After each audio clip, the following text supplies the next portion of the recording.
Welcome back to the AM show here on the Joy News channel. Now, the Mahama government is set to organize a National Education Forum, a platform to critically analyze the current education system of Ghana and propose solutions to address the gaps. This morning, we do a throwback focusing on how far we have come with Ghana's education sector, what was done, what real enhancement and reviews are needed, if there is any. To do this, we have the privilege of having in the studio a former minister, the immediate past Minister of Education, Dr. Yaw Adutwum, who has been at the forefront of major decisions in our quest for quality education in the country. Doc, pleasure to have you. Thank you so much for that. As always well. Always well. Okay. Always great. Okay. Now, if you look back, what do you make of your time at the Ministry of Education? Let me first of all say a very good morning and a happy birthday to all your viewing and listening audience. And I don't know why you invited me on Valentine's Day of all this in the whole year. This is the day you invited me. And it's good you have the red tie on too. I always do the red. So I just want to first of all thank God for giving me the opportunity to serve my nation. Okay. 8 years at the Ministry of Education, and also to thank the former President, Nana Addo Akufo-Addo, for inviting me to be part of his government. It was a great opportunity, a wonderful opportunity to serve my nation. About 3 days ago, I went to a school in my constituency. Okay. The moment I went there, they told me that morning, our students were asked to write who has inspired, a story of who has inspired them. Okay. There's a student by name, his first name is also very unique, called Daiwell. Okay, wow. Daiwell had written that the person who inspires him the most is Dr. Yaw Adutwum. Oh, okay. Little did she know that I was going to show up at the school.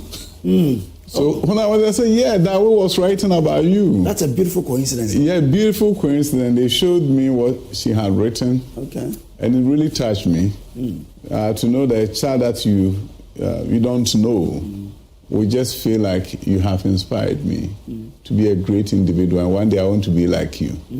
This is what I take away from my work at the ministry, that there are children across the country who feels inspired like Daiwell.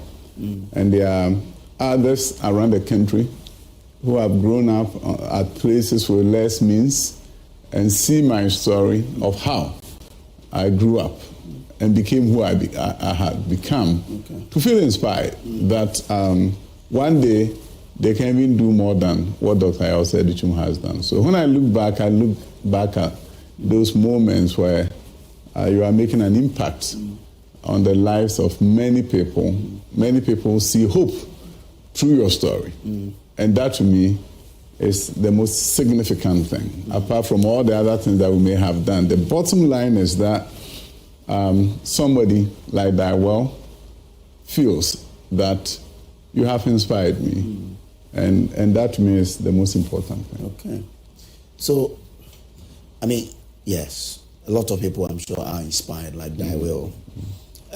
But looking back, what would you say were your achievements as a Minister of Education? When you came in, we all heard what you said. You wanted to make education, the way you had seen it in the America. You had run a school there, and you thought that education could be made more practical than it is.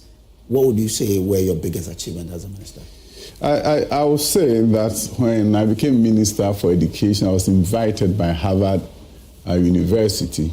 They have a program that guides and mentors education ministers. And the first workshop, they asked all of us to create what's called a legacy statement.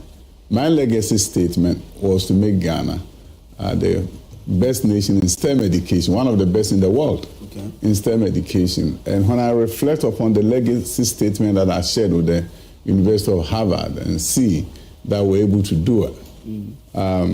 You see, STEM has always been something that you hear presidents talked about, the 60-40, famous 60-40 ratio of 60% of students at the tertiary in the STEM-related fields and 40% in the humanities. And unfortunately, it had been, for the most part, lip service.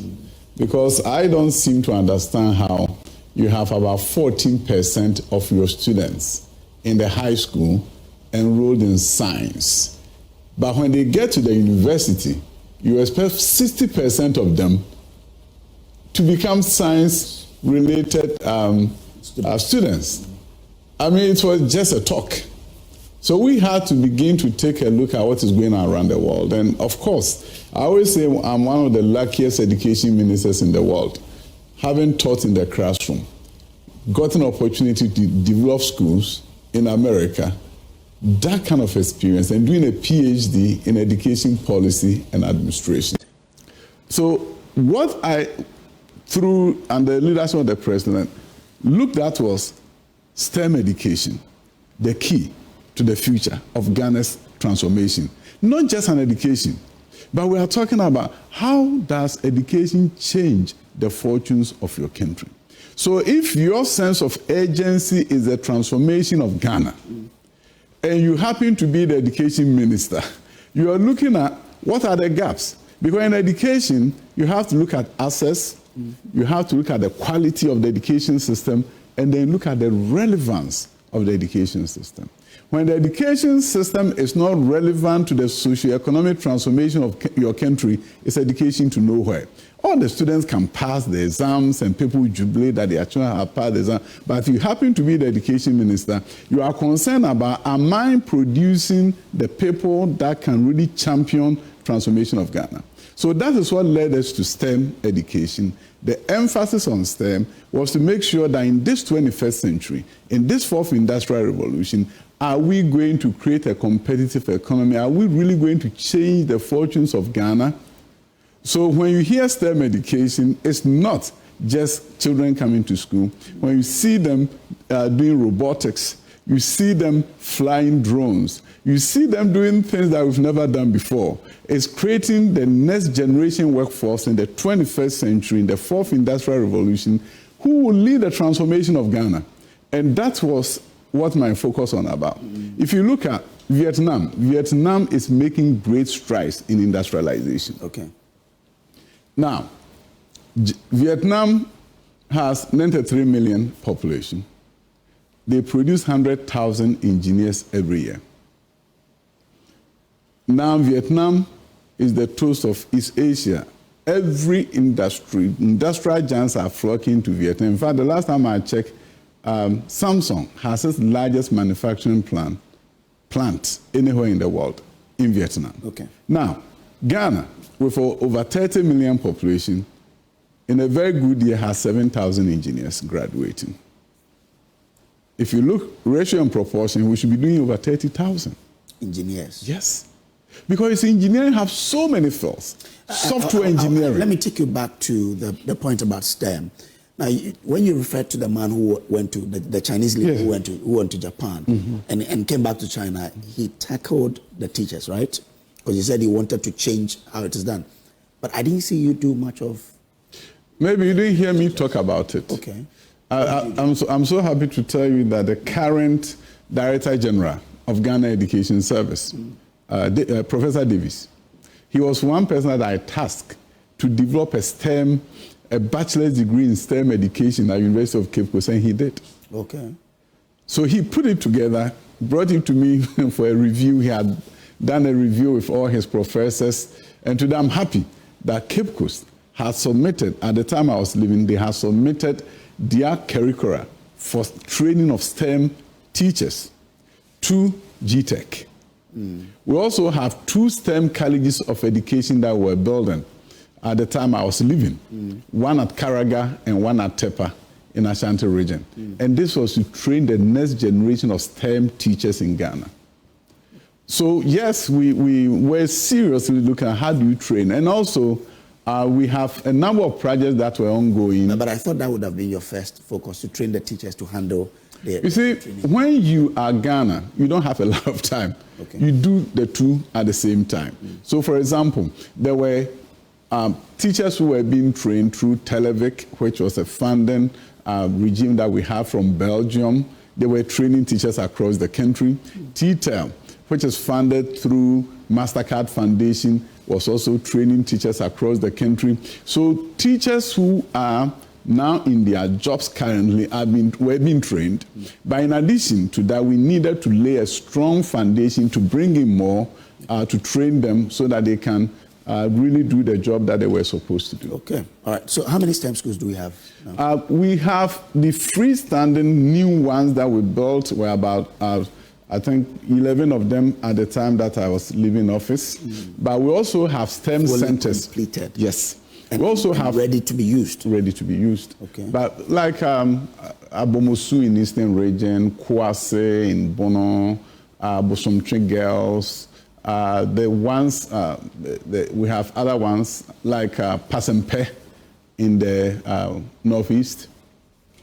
So there are a number of them across the country. But we also have STEM centers in existing schools, like Goso, for example, has one that was about to be operationalized. So when you do the STEM center, you set up a center with all the equipment. Accra High has one, which had been operationalized even about 2 years ago. Okay. It has started, it had all the STEM tools and equipment, and students at Accra High, as I speak with you, can take a course in engineering at the high school level. Okay. And the one unique thing about the STEM centers is the fact that we offer opportunity for students in the neighborhood. That's what you see here. For students in the neighborhood to come to the center and do software programming, and they were doing Scratch and other programs there. So it's not just for the high school students, but I wanted to create that pipeline really from the lower levels all the way running to the high school. So the STEM centers were not just for the high school, but also for the entire neighborhood students who come there and do Scratch and other. So when you look at that, it's not just, these are the high school students who are doing robotics and doing engineering and all that, but also the local students from the busy schools get the opportunity to come here. Okay. So there was a combination of the two, that you have new schools being built, but also have STEM being infused into existing schools. So if you go to those existing schools, like engineering center that we did in partnership with the old boys of Presec. If you go to, they have an engineering block which we were about to operationalize, and then we left government. Okay. But so I hope that there will be a continuation so that if you go to Presec, you can start engineering at the high school level. You don't want to wait till you go to the university. You catch them young. They get excited. So they don't apply to medicine, and if they don't get in, then they go to engineering. If you get a student who is really, really excited about engineering from high school, he will become a better engineer than the person who didn't want to do engineering, but because he didn't get medicine, then he found himself in engineering. One of the things talking about that I'm excited about is what we were able to create called a pre-engineering program. You see, when I talk about the 60-40, and you don't have enough students who have done science, that means you can never get to the 60-40 unless you bring some innovation to the process. So what we did, which was profound, was that we established a pre-engineering program. These are for students who did not do science in high school, but are desirous of becoming engineers. So what you do with that is that they go to, there are two universities that offer that. Now others are joining in UMatt and Pentecost University. Okay. We incentivize them through a grant program to do it. So when you go to UMatt, this year, for example, I'm told there was a high demand for the pre-engineering. Okay. They accepted only 300 students from the large pool that applied. And the cutoff point was aggregate 9. So they have students with 6 A1, A1, A1 going to do pre-engineering from general arts, from visual arts, from home economics. Okay. All of them are moving, and these are students who are determined to become engineers. So it was my idea that don't block these students from getting to the engineering space.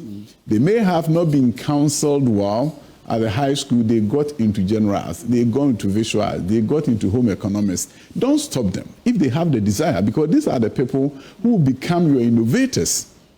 So we open the floodgates of engineering to this new group of students who are desirous but did not do science. And then they have a rigorous one-year program. And in this one-year program, they are doing physics, they are doing chemistry, they are doing mathematics, and introduction to engineering. At the end of the year, if they pass the examinations set by the university, then they get a chance to enroll in level 100 engineering, whether it's civil engineering, mechanical engineering, computer engineering, any aspect of engineering, they get the opportunity to enter that space. The whole idea is that for us to transform our nation, we have to begin to take a look at what other nations did and do same so that we can get to that destination. So glad that we're talking about STEM. One of the things that you were doing, which was going to aid STEM, was the One Student, One Tablet initiative. Yes. But how did that end? The students complained that they didn't get it. Oh, no, it's not true. They're going very well. In fact, when I visited my school in the constituency, Bosomtwe Girls, they had just received their tablet and they were being trained by experts from school, so they will be giving professional. No, it's across the country. It's across the country. All first-year students have been prioritized because first-year students have e-books, and the e-books have been downloaded onto the tablets. When did this project start? It started like 6 months before we left office, the distribution, and it's continuing. As I speak with you, distribution is going on. So how many? It has not been stopped. How many schools had it before you left office? When I left, I think there were about 200 to 300 schools that have received it. Okay. Yeah, but now it's ongoing. So the cross-check from the schools will get to know? Oh, no, you get to know. No, if you cross-check with the minister, you get to know. It's ongoing. It's going all over the place because, you see, we have a new curriculum that is being implemented now, and we were fortunate to have been given funding from MasterCard Foundation to develop the books for the students. And these are all e-books. So without the tablets, they are going to be hampered. So the distribution is ongoing. It's going very well. And the whole idea is that students are also, teachers are being trained to use AI assessment portals. Okay. What that means is that when the student writes an essay, it can be graded for them with AI. So assessment is instant. Okay. And you have teachers getting feedback themselves and giving feedback to the students through the assessment portal. But they also had issues with their laptops. You see, these laptops, they have issues. I'm not sure in terms of what the issues were, because I know there was a system in place for repairs to be done if there's a breakdown. But every teacher got their laptop before we left. Every teacher? Every teacher, yes. Got his own laptop? Yes. You can check in with the unions. Every single teacher? Every one of them. You can check in. You can check in with them and it will be confirmed that everyone got it. So the most important thing for me is that there's now training for the teachers who are going to be teaching using these devices at the high school level. And the training is ongoing. Many places you go in, even GES, as I speak with you, have people going out throughout the country to see how things are going. I don't want to be speaking for them. I'm no longer there. So I don't want to go into that space. Okay. I think we leave that discussion to the current administration instead of preempting what they are doing. But the teachers also spoke about the quality of the laptop. How much did one laptop cost? No, let me tell you. I don't have that information. I'm not going to sit here and lie to you. I don't have that. If you talk to GES, they'll be able to give you more information on that. But in terms of the quality of the laptop too? No, I tell you this. I'm no longer the minister. Don't put me in a situation where I'm talking for a ministry that I no longer so pretend over. I thought we were coming here to talk about what we did. And exactly. But this was something you did. What I did, at the time I was leaving, they had the laptops, and it was working. Okay. So if after I left, there's something, I don't want to be speaking for it. I don't think it's fair. Okay. All right. One would think that, I mean, that was a great achievement. So we're looking at once we are getting complaint of the quality of laptops, and of course, no, you can always follow up. So far as I'm concerned, the laptops were given and they were working when I was leaving. If after I left there are issues, I will not be a good person to speak to it. Were there guarantees or warranties to help them? Of course, any project like that, you have warranties. Okay.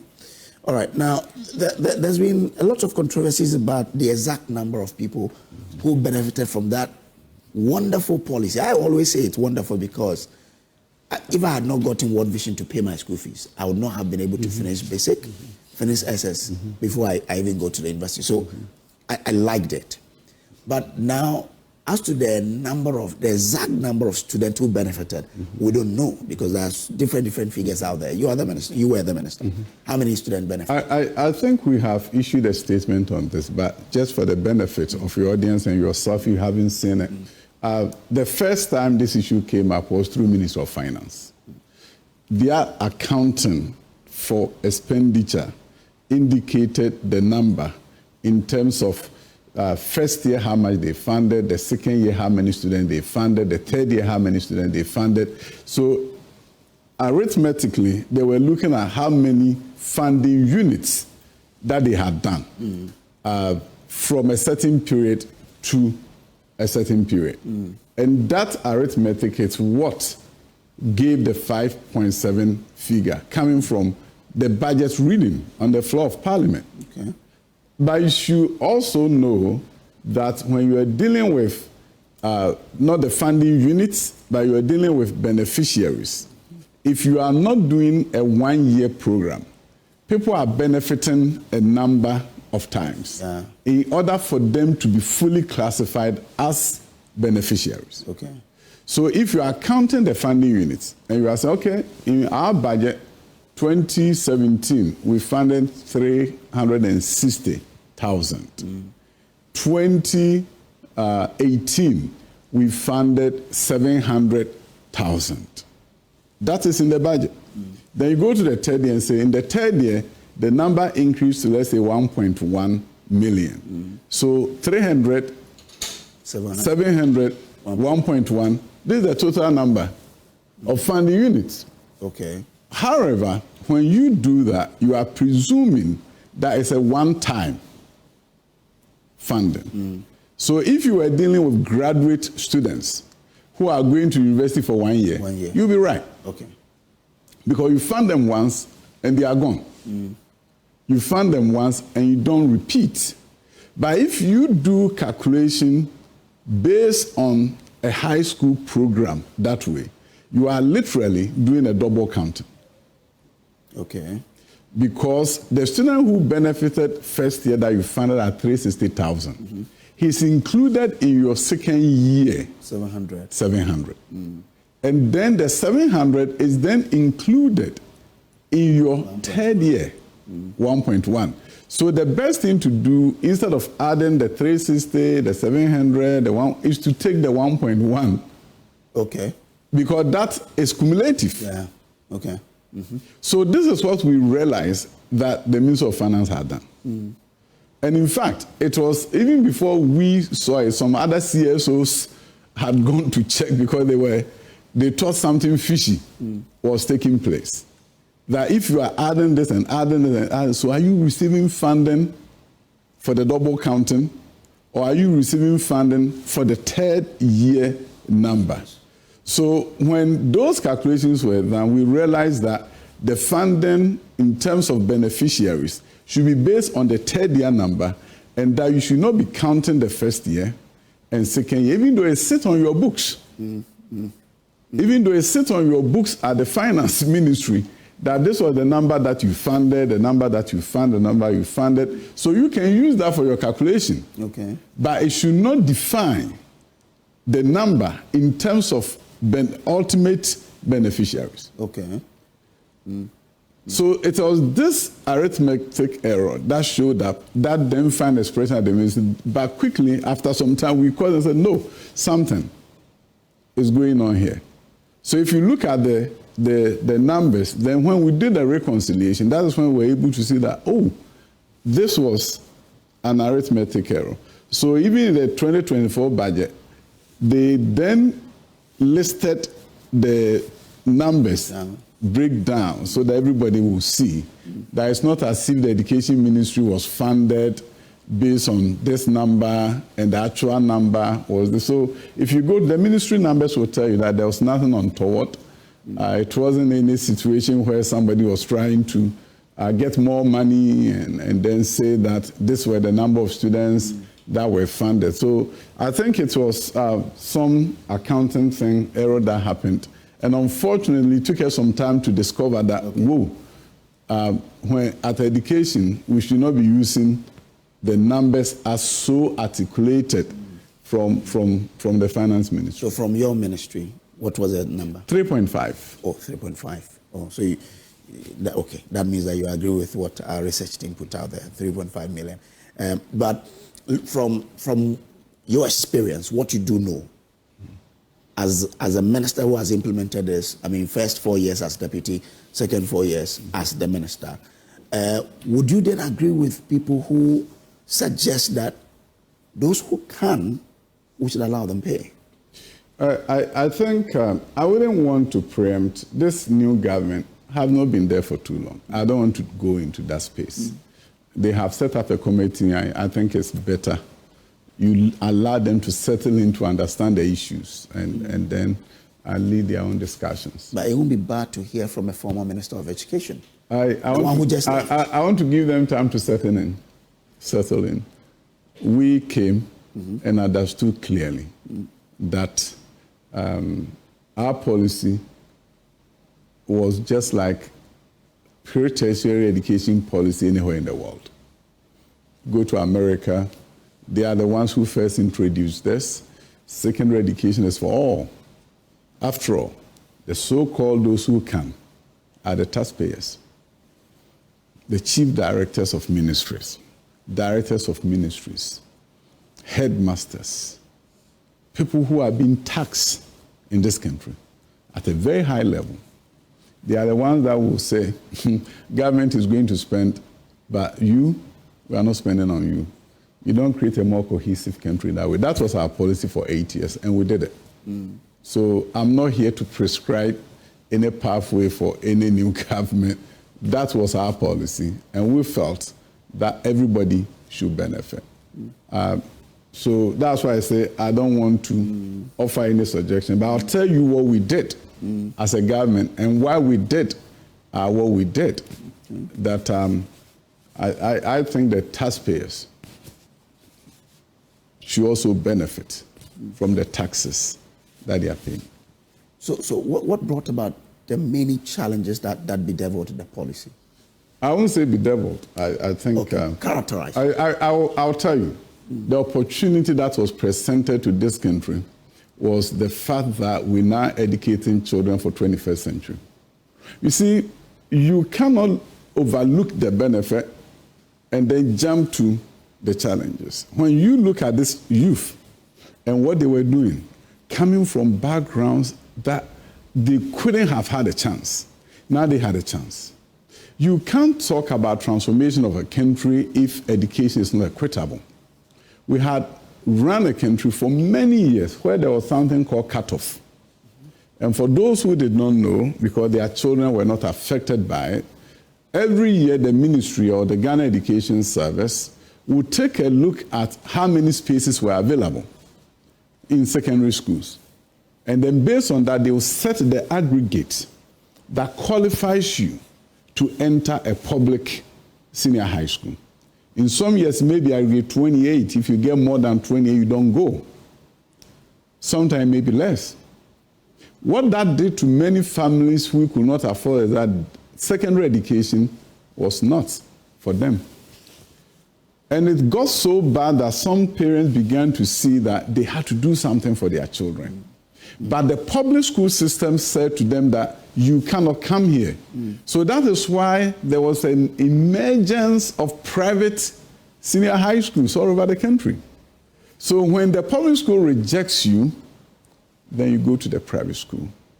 So the parents who could not afford were the ones that had to borrow to send their children to private schools. Because the public school said to them, you don't come here anymore. You came to our public schools from kindergarten all the way to junior high, you were not prepared well. We don't want to see you. Go and find yourself a private school to attend. So when you look at the numbers, 100,000 students always were admitted but couldn't even get themselves together to go to secondary school because the resources were not there. You cannot talk about transforming your country when those who are disadvantaged are those that we shut the door in their face and tell them, you need not come here. When they don't come, their talent is lost to our nation. And when that talent is lost, maybe that will be the Einstein that we have missed. Because invariably, those from disadvantaged homes don't get good prep for the exams. And therefore, they may not do well, not because they are not smart, but because of the lack of preparations for the exams, they don't do well on the exams. And a child goes to school for 3 years and will take 1 week to examine him, and that determines his future. Consequently, something had to be done. And the government of Nana Addo Dankwa Akufo decided that we had to open the floodgates of education to everyone. And when they come in, you have to give them intervention so that they can compete. A number of schools will tell you stories of students who came with aggregate 30 and ended with less than aggregate 10 on the WASI.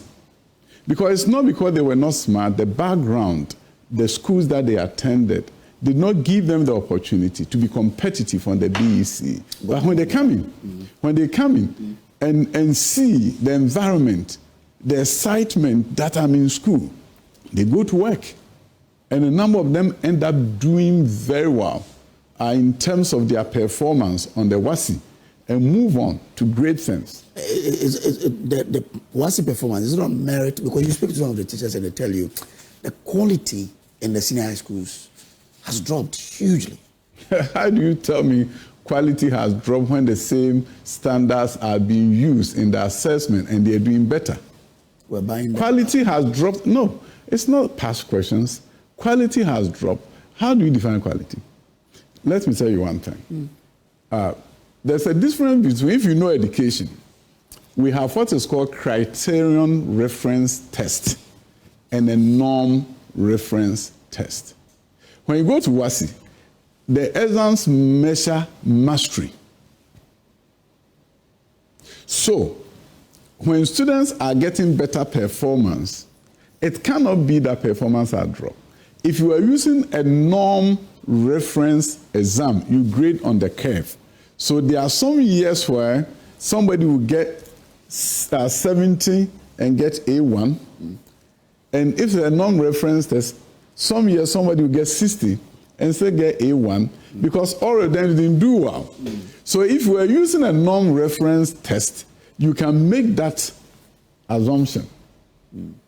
Because you see, standards are fun, but they are still getting the same grade because it's a non-reference exam. They are grading on the curve. But WASI is a criterion reference exam. It measures mastery, and performance is compared from year to year.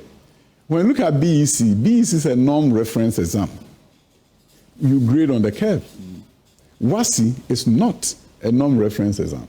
Okay. So when the quality falls, it will immediately reflect in the performance of the exam. But if I'm a teacher, teaching at a category C school, my assumption about standards have fallen may come from the fact that in the previous year, certain students were not allowed to come there, right? Because there was a cutoff. So I was not dealing with a certain group of students because they were not allowed to come in.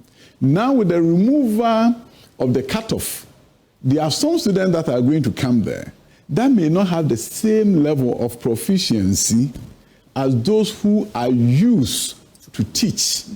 Consequently, I may be right by saying the number of students, the students that I'm teaching, their levels are a bit low this time compared to those I was teaching the previous years. Because the previous years, you were getting only those with 28 or better. Now you can get somebody with 38. And that is why Ghana Education Service came up with a unique policy called intervention courses. What the intervention course is meant to do is to enable students whose performance are subpar to enroll in courses that are not necessarily high school level. So if it's mathematics and English, they are literally repeating the junior high school mathematics and English. That is what is done around the world. Okay. So essentially, the student who come in and is subpar is not left to sink or swim, but is given additional coursework in mathematics and English for them to catch up. So when you do that very well, then what happens to you is that those students who may not be at the level that student used to be years back still have an opportunity to improve on themselves because they might have gone to a school where they did not get the support that they needed. So you cannot do a cookie cutter mass education without intervention for those who are struggling. So for example, a student walks into a school, he's doing home economics, he walks into a management in living class, the teacher sees that this student cannot read proficiently. In other jurisdictions, you go to the intervention English class so that your English reading proficiency will move up before you may be asked to then take the full scope of courses. So if you don't... Was this really what was happening, or it was on paper? Because some of the students even spent 3 weeks in school, 6 weeks, and they have to go back home. No, it's not. The double track. We had stories of students who would report to school two months, they have to go back. No, never true. Really? You see, yes. You see, I wish I have I will send you the calendar for you to take a look at it. The calendar is still being implemented. It's not true. Let me tell you, this was, and I always talk about slash and burn politics. We, politicians, are our worst enemies. We will take an issue, bastardize it for Ghanaians to hate it. And unless people come to appreciate it, they will still go by what my other colleague from Parliament was saying about it. Let me take a few minutes of your time. I don't know the time that we have. But you see, double track never was invented in Ghana. I was fortunate enough to have taught in the US system. In the year 1994, high schools in California moved from 3 years to 4 years with no facilities for the 4th year. Then they resorted to what we call double track, called year-round schools. All that you do is this. Instead of one cohort of students coming to the school, we divide them into 3. 1 stays at home, 2 go to school at any point in time. With that arrangement, schools that used to bring in 1,000 can now do 1,500. But in order for the 3 cohorts to fit, you make the school day longer and the school year shorter. So for example, instead of around the world, the standard is 180 days. I think GS last year was doing 185 days, for example, for students who are on single track. And by the way, as I speak with you, close to 70% of all students are on single track. All schools. Close to 70%. Are on single track. Schools are on single track. What does that mean? What it means is that they don't do double track. They don't do double track. When we started, it was about close to 50-50. About maybe 49 doing double track. Now, with more schools being built, more classrooms being built in existing schools, the number had gone down. A school like Tamasco, used to be double track, is no longer double track. Okay? So the whole idea is that to get more students and also to reduce class sizes, what you do is divide the population into 3, have 2 of them there at a time, 1 at home. When you do that, you have increased enrollment, and you're also able to reduce even class sizes as a result of that intervention. But how do you make up for the lost hours since the school year is shorter? What you do is that you make the school day longer. Because in education, we talk about instructional hours and not instructional days. So instead of students going to school at 8 and closing at 2 or 2:30, now if they go at 8, they close at 4. So when you do that, you make up for the lost days with more hours. That is the basic underpinning of how you implement a double track regime. Okay.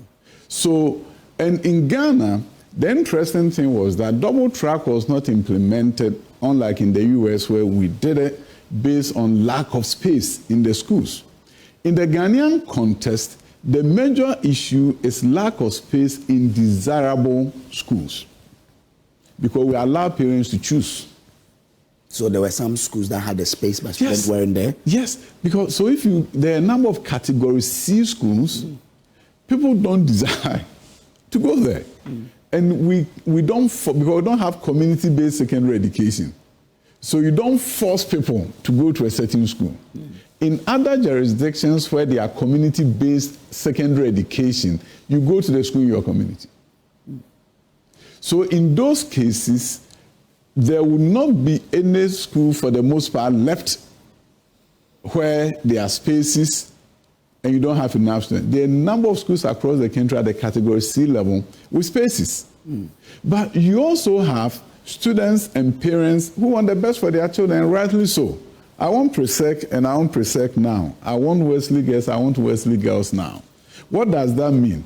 The double track then allowed the opportunity for parents to have a shot at some of these high-performing schools. So if you look at double track schools as I speak with you, there are many category A and limited number of category B schools that are double track.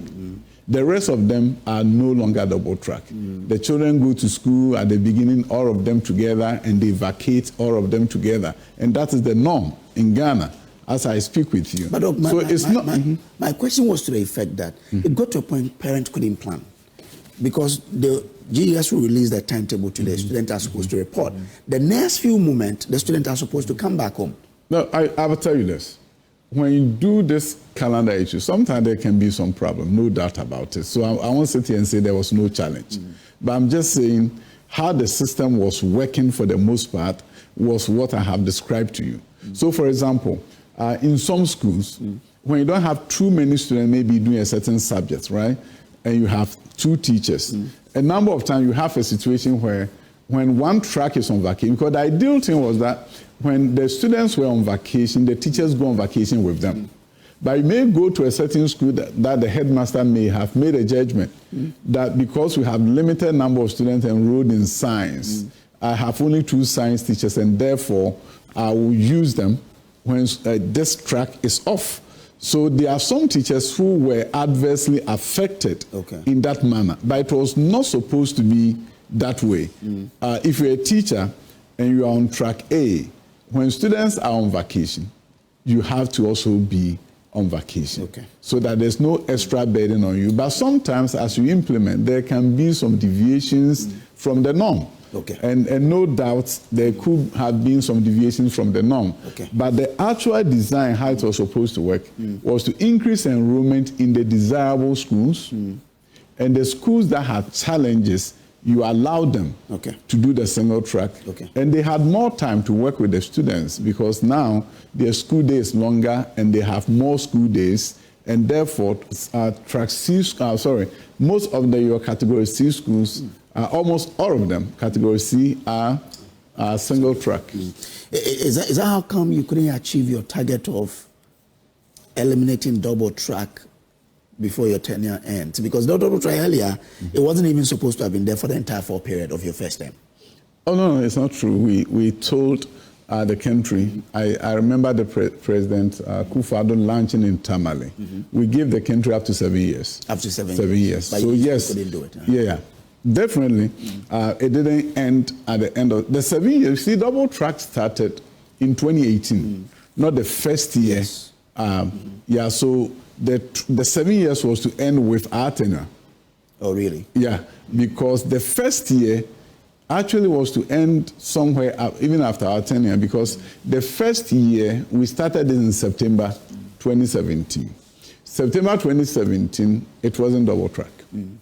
So you went to September 2018 before double track came in. When we saw the enrollment and the demand in the spaces, that is when we brought in double track to accommodate the growth in enrollment. It also got to a point, feeding the kids was a huge problem. Why was it so? No, let me tell you. Feeding children look at it this way. You have this number of mouths to feed. There are times when a certain school may have a problem. And I'll commend headmasters. They were very creative and innovative. To the extent that when we even did the zonal distribution, if a certain school has challenge, they may go to another school that had a lot of food, and then they will barter among themselves for some time. So headmasters did a fantastic job. But I'll tell you, we've done it. We've done it. No school was shut down at the time. So we did food. Not all the time, not always. I mean, I can't tell you because sometimes when you hear food being stolen, the media, you heard it. Oh yes, yes. Yeah. So when you hear those things, what does it make you feel? When we work so hard to get food to schools and somebody's stealing it. Yeah. So that person who is stealing the food, what food are they going to use in feeding the children? But what so this is not a one-way street where you can just sit comfortably and say, why this? That school where food was being stolen, how were they going to feed the students? But what quantity of the food? No, I can't tell you. I mean, we run a major organization, 1,200 schools. I can't sit here and conjecture and tell you at this school this happened. No, so my point is that the ones that were being stolen, even though they are wrong, they couldn't have impacted the program. No, I'm not telling you that there were no challenges. But for the most part, things worked the way it should be. But obviously, you may have challenges here and there, and that I accept. But I won't sit here and say there were no issues, there were no challenges. Yes, when you run a major program anywhere in the world, you're going to have challenges. But you have to be determined to deal with it and keep it going. If you are and we did. Minister, how would you have solved it? I will not make that conjecture. I'm not the minister. I'm the former Minister for Education. I'm not going to tell the minister what to do. I don't think that's fair to the new minister who have just come and the former minister is sitting on TV telling him what to do.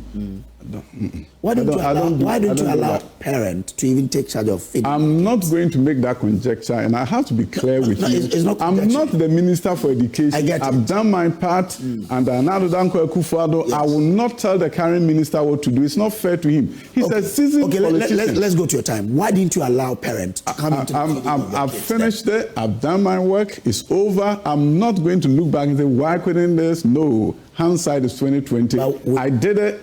I'm glad of my work. We are building a nation together. The new minister, I will never tell him what to do. He's a seasoned politician. Haruna is a seasoned politician. I will allow him the space. I'm not asking the question because of the minister. I'm asking the question because of country building. We are building Ghana. I will not say it.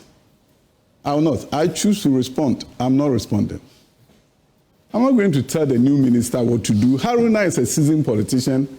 He knows what to do. Parents offered to feed their kids. I'm not going to say that I've done what I had to do. The president had done a fantastic job. That is it. If you want the future, future is Haruna. And he's a seasoned politician. Okay. Now, you said this on 2nd December 2024, and I quote, "We want to make sure that we enhance access to education at all levels, improve the quality of teaching and learning at all levels, and make education relevant to the economic transformation agenda of Ghana. When I sit at the Ministry of Education as a minister, my preoccupation is to ensure that we transform public education spaces," unquote. Thank you for bringing that issue up. Did you do it? Yes. You achieved this? Yes. Started.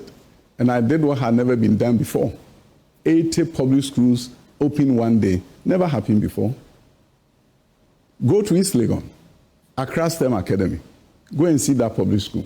Go to St. Barnabas, a school that was so dilapidated and run down that it was unconscionable to have children going to that school. I visited the school myself. I saw the level of dilapidation.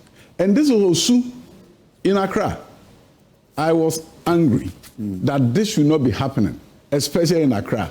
Osu, the former seat of government, had such a level of dilapidation as in Barnabas that was unconscionable. By the time I was leaving, 8 months thereafter, we opened a new St. Barnabas school, beautiful. We had retrofitted. We had given them new furniture, new uniforms. The school was just like any private school anywhere in the world. and it's a public school. I believe that we've not been fair to the Ghanaian worker. When people pay taxes and work, they should not be left to look for money to educate their children in private schools because the public school is bad. I think it's not acceptable. After people pay taxes, this is the new Barnabas School at Osu, when it was commissioned. Okay. This school was in such a level of dilapidation that you don't expect in Accra. Okay. But we, the managers of the public education space, just looked on. And it wasn't a border. We have become used to building rectangular shaped buildings painted brown, yellow, and we call them public schools. And the middle classes, we don't want it. But not wanting it means that they have to now borrow money to send their children to private schools, and it costs them arm and leg private school education. We, the owners of the taxes, the supervisors of the revenue that come to us, should do a better job. And that is what I began. And I'm always super proud of the work that we did in transforming public school spaces. Okay. The new public schools, the old ones that we rehabilitated. It's a testament for this nation to see that when you enter a space, transform it before you exit. So it's something that I will always be proud of. What do you see of the future of Ghana's education? What we did is there for the world to see. And I hope there will be a continuation of this, that more children will find themselves in spaces where St. Barnabas students are currently being educated. I hope that more transformed junior high schools will be seen in this country. And I hope that our march towards transformation of education through STEM will continue. Okay. And when that happens, we have created a more equitable nation. We have created a country whose education system will transform its socioeconomic fortunes, that 20 years from now we'll look back and say we began and it was continuing, and we transform the socioeconomic fortunes of Ghana through education. We did what the Chinese president did after visiting Japan. That is the nation that I hope we'll be able to create. What do you think you'll be remembered for as a Minister of Education? I hate telling people how to remember me, but I'll tell you this. I think people will say Dr. Adutwum came invited by another Danko Akufo-Addo. He saw opportunity and took advantage of it and began the transformation of the Ghanaian education system. Okay. Nana Ami here is watching us now. He says, what was the allocation made for feeding each student? I learned 1 cedi 97 pesos per student for 3 square meals per day. I currently pay 47 cedis for just lunch alone for my daughter at Roman Rich School. It's incumbent on new media people to interrogate the new minister, Haruna. Okay. So it's not accurate. Well, it's not 1 cedi? It's 7 cedi 50 pesos. For a day? Oh, yes. 3 square meals a day? Yeah. It's not. Okay. What he's saying is not accurate. You see, people confuse high school feeding with the basic school feeding program, so maybe that's right. Okay. I'm grateful to you for passing through us. Thank you. Thank you so much for the invite. Right. Thank you. Dr. Adutwum, Yaw Adutwum, is Ghana's former Minister for Education, and it was our pleasure to have him here on the show.